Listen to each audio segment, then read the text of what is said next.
We're at ICAST with Steve Carson from Penn, and he's going to talk about what is the deal with level wine. What is the deal with level wines? Hi there out there. We're here at the ICAST show.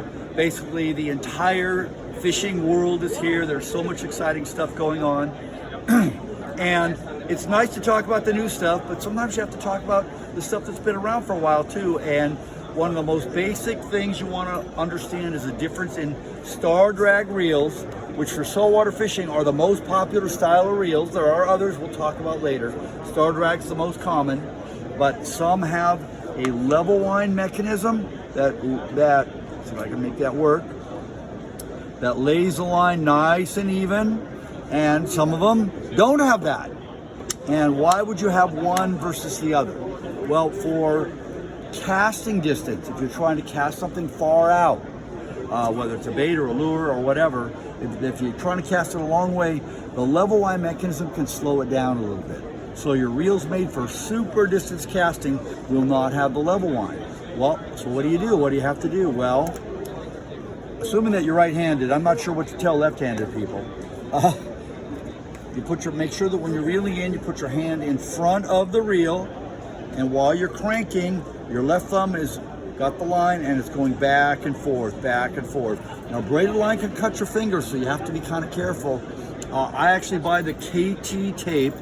That's kinesiology tape, just at CVS. The little strips that are made for your heel, they fit perfectly around your thumb, and they are like Kevlar. They are like bulletproof, and they will protect your thumb from being cut by the braided line when you're winding it back in with your thumb. Now, if you're not casting a long distance, if you're casting a moderate distance, or you're just fishing straight up and down off a boat or a pier or a bridge, of course that level line mechanism is really nice because it just lays it on there. You don't have to think about it. You can hold the reel back here if you want to. That's very nice. But here's the big caveat. And the reason that our big Penn Internationals and reels like that are made for marlin and sharks and really gigantic fish never have a level line. I can't show it to you, but the drive gears on a fishing reel are in here, and they're metal, usually stainless steel.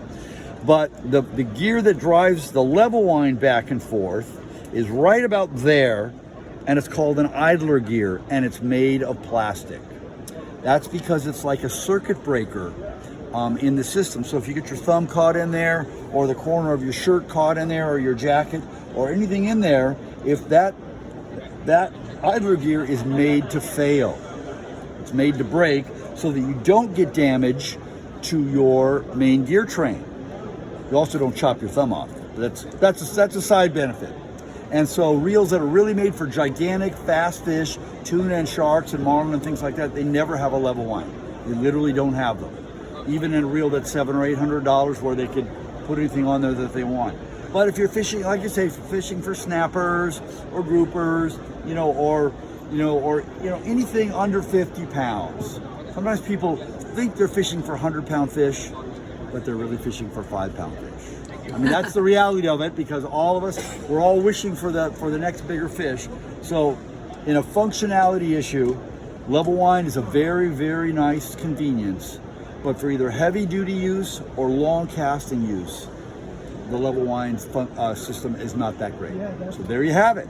Okay, ladies, this will help you make your decisions, and big thanks to Penn. Buy quality, pay for it once.